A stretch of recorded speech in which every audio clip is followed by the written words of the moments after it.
క్రీస్తు నామమున మీకందరికీ శుభములు. మహాగణుడు, మహోన్నతుడు, మహిమగల రాజు, పరమందుంటున్న దేవుడు, పరసంబంధమైన దీవెనలు సమృద్ధిగా మీ మీద కుమ్మరించునుగాక.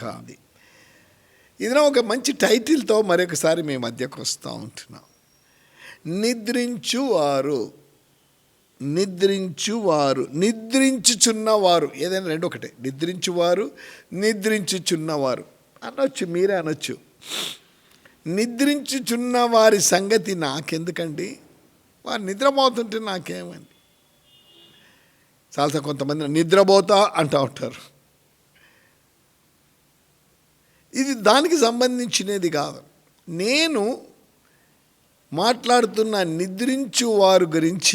నిద్రించుచున్న వారిని గురించి ఒక భక్తుడు పలికిన మాట. పరిశుద్ధుడైన దేవుడు ఆ మాటలు ఆ భక్తునికి తెలియచేశాడు కాబట్టి ఆ వాక్కులు ఆయన తెలియచేశాడు. తెసలోనిక అనే ప్రాంతంలో అక్కడ ఉంటున్న సంఘంలో ప్రజలకు తర్జన భర్జన ఉండింది. ఏమైపోతాం చనిపోయిన తర్వాత. కానీ చావంటే అందరికీ భయం. చావంటేనే భయం. ఏమైనా అయిందంటే కూడా కొన్నిసార్లు పరిగెత్తి. ఇప్పుడు హాస్పిటల్లో కూడా బాగా తెలిసిపోయింది. కొంతమంది ఉంటారు చావంటే భయం, అందుకే వారు పరిగెత్తుకుంటూ వచ్చేస్తారని. ఏముండదు, ఏదో కొంచెం గ్యాస్ట్రిక్ ట్రబుల్ ఏదో ఒకటి అయి ఉంటుంది.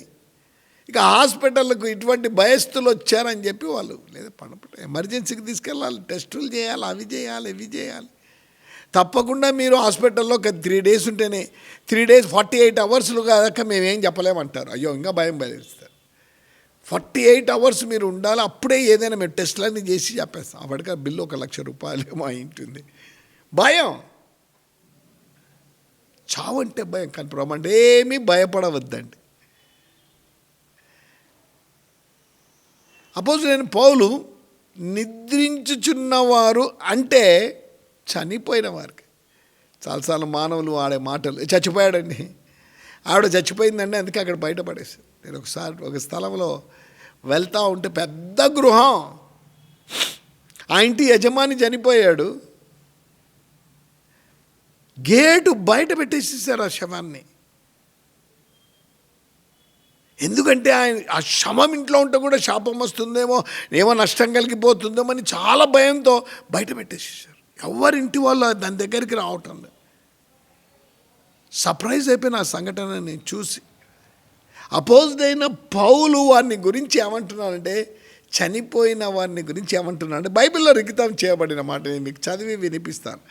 1 తెస్సలోనిక పత్రిక 4వ అధ్యాయం. సహోదరులారా అనగా అందరూ, నిరీక్షణ లేని ఇతరుల వలె మీరు దుఃఖపడకుండు నిమిత్తము నిద్రించుచున్న వారిని గురించి మీకు తెలియకుండుట మాకు ఇష్టం లేదు. చక్కని మాట వాడారు. చనిపోయిన వారిని గురించి, నిద్రించుచున్న వారిని గూర్చి మీకు తెలియాలి, తప్పకుండా మీకు తెలియకుండుట మాకు ఇష్టం లేదు. ఉండే విషయాలు మీకు ఇది అద్భుతమైన విషయాలు ప్రభు మనకి. నీకు చావంటే ఒకవేళ భయం ఉంటా ఉందేమో, మరణం అంటే నీకు భయం ఉంటుందేమో, ఏదో గాయమైపోతే నా పరిస్థితి ఏమైపోతుందో, నా పిల్లల సంగతి ఏంటిది, నా భార్య సంగతి ఏంటిది, నా ఆస్తి సంగతి, భయాలు ఉన్నాయేమో. ప్రభు అంటున్నాడు, దాని గురించి ఏం చింతించదు, నీ చింత యావత్తు నాకు ఇచ్చేసేయి, నేను నీకు సమస్యలు ఏమైనా అవి నేను చూసుకుంటాను. అపోజిడైన పౌలు నిద్రించుచున్న వారి అంటే చనిపోయిన వారి గురించి. తెస్సలోనికలో ఉన్న వాళ్ళు చాలా బాధపడుతూ ఉన్నారు, దుఃఖిస్తూ ఉన్నారు, ఏడుస్తూ ఉన్నారు అని చెప్పుతూ, పరసంబంధమైన దేవుడు మానవాళి కొరకు ఈ లోకానికి వచ్చి లోకంలో తన ప్రాణాన్ని త్యాగం చేసి పునరుద్ధానుడై తిరిగి వెళ్ళిన దేవుని గురించిన విషయం ప్రస్తావనకు తీసుకొని వచ్చాడు అపోజిడైన పౌలు. యేసు మృతి పొంది తిరిగి లేచినని మనము నమ్మిన ఎడల, ఆధ్యాత్మిక విషయాలు, యేసు మృతి పొంది ఈ లోకానికి నరవతారిగా వచ్చాడు, మానవాళి కొరకు శిలువ మీద మరణించాడు, సమాధి చేయబడ్డాడు, 3వ దినంలో లేఖనములు నెరవేరునట్లు ఆయన తిరిగి లేచాడని వాక్యం సెలవిస్తుంది. తిరిగి లేచినను మనము నమ్మిన ఎడల అదే ప్రకారము యేసు నందు నిద్రించిన వారిని దేవుడు ఆయనతో కూడా వెంటబెట్టుకొని వచ్చును. ఆత్మీయ మర్మం. సార్ మా సంఘానికి చక్కని వాగ్దానం ప్రభు ఇచ్చాడు. ఈ గ్రంథములోని ప్రవచన వాక్యములను గైకొనువాడు ధన్యుడు. అందుకే ఎక్కువ వాక్యం గురించి ప్రజలు ఇది కావాలని ధ్యానించాలని ఆశిస్తూ ఆ వాగ్దానాన్ని ప్రభు ఇచ్చాడు. యేసు మృతులలోంచి తిరిగి లేచినని నమ్మిన ఎడల అదే ప్రకారము యేసు నందు నిద్రించిన వారిని, ఇందాక మనము ఆ మాట చూసాం, నిద్రించుచున్నవారు. అపోజిట్ పౌలు చనిపోయిన వారు నిద్రించుచున్న, it is the resting time. కేవలం మానవునికి దేవుడు జీవవాయువునుదగా నరుడు జీవాత్మ ఆయను. మన్నైనది మంటికి చేరు. సో మన్నుకు సంబంధించినది మంటికి వెళ్ళిపోవడం మనం చూస్తున్నాం. దేహం, మట్టి శరీరం. బైబిల్ ఏముందంటే ప్రసంగి భక్తుడు ఆత్మ దాన్ని దయచేసిన దేవుని దగ్గరికి దేవుడు మనుషునికి ఆత్మ ఇచ్చాడు. ఆ ఆత్మ తిరిగి దేవుని దగ్గరికి వెళ్తుంది.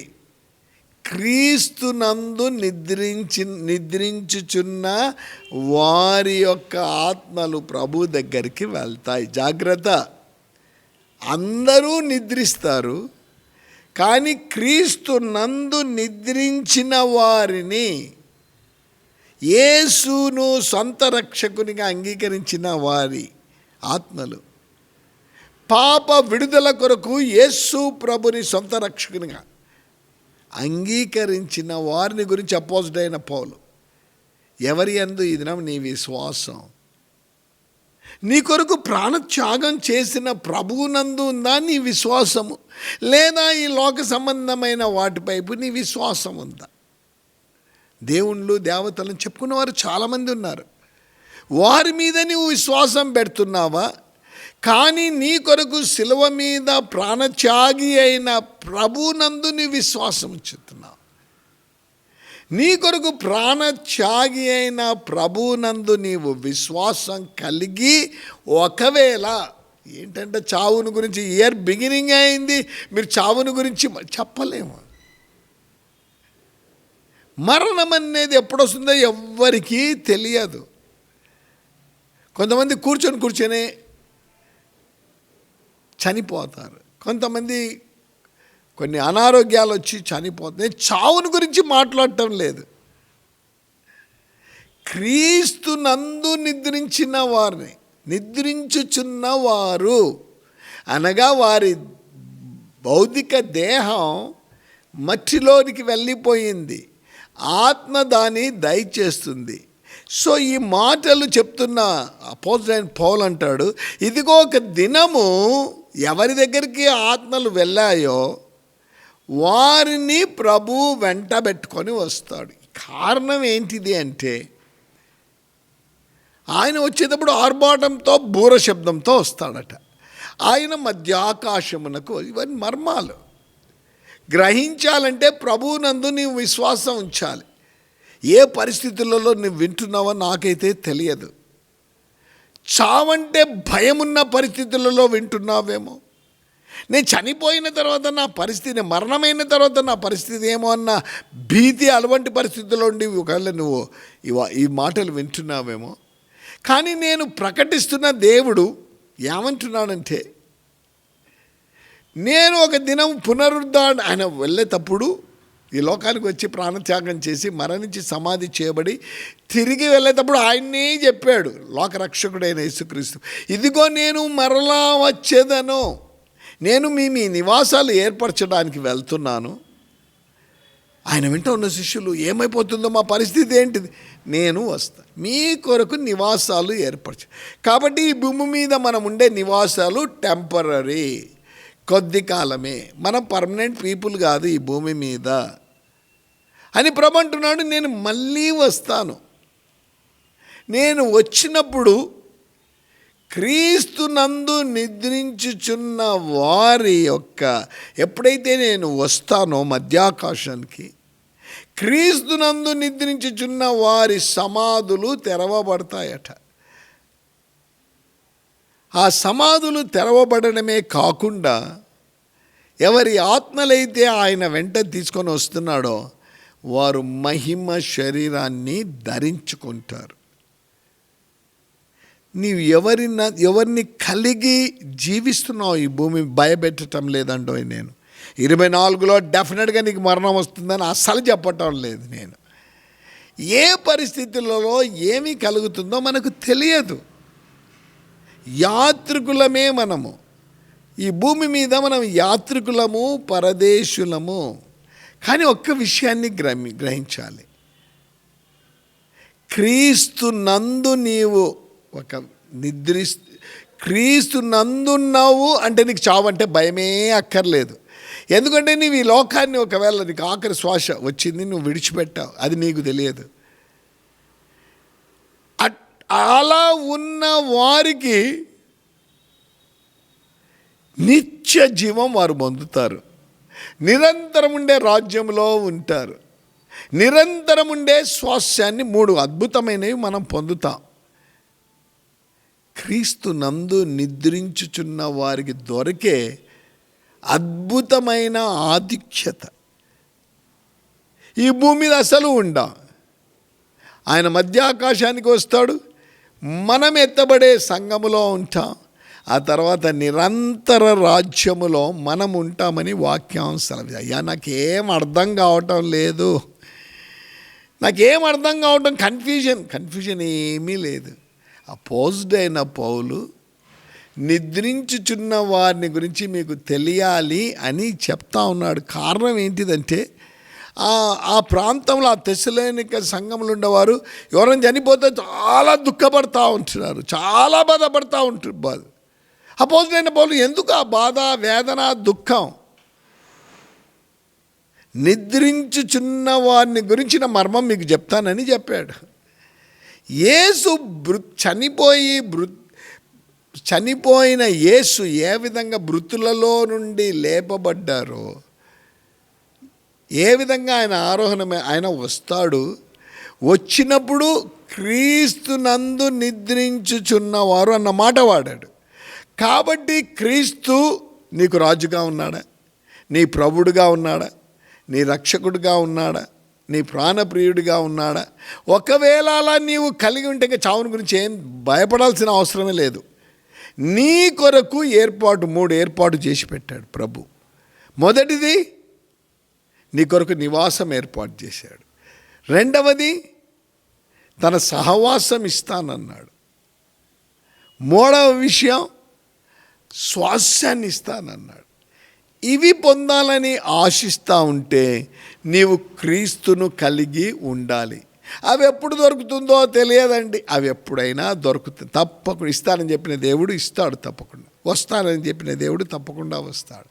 కానీ ఈ లోకములో లోక సంబంధమైనవన్నీ అనుభవిస్తూ నాకు అక్కడ కూడా కావాలంటే పొందలేవు. ఏ తీర్మానం చేసుకుంటావు అది నీ ఇష్టం.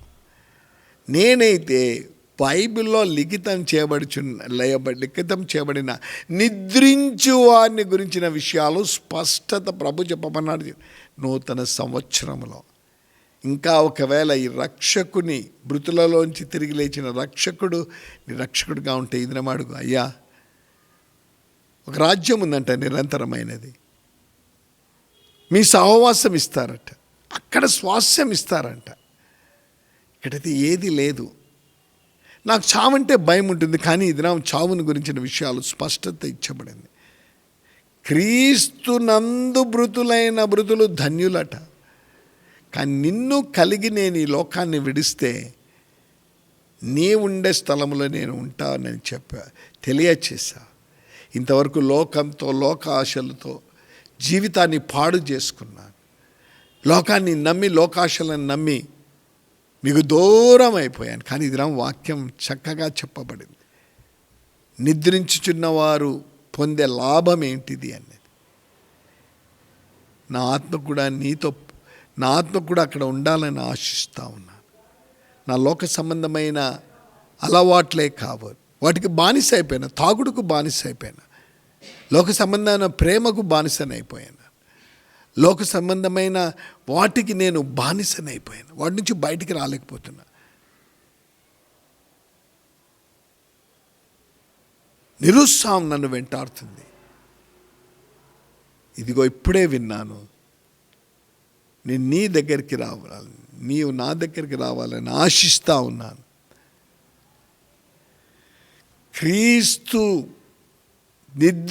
క్రీస్తును కలిగి, యేసును కలిగి నిద్రించుచున్న వారికి వరకే ధన్యత ఇప్పుడు చెప్పబడింది.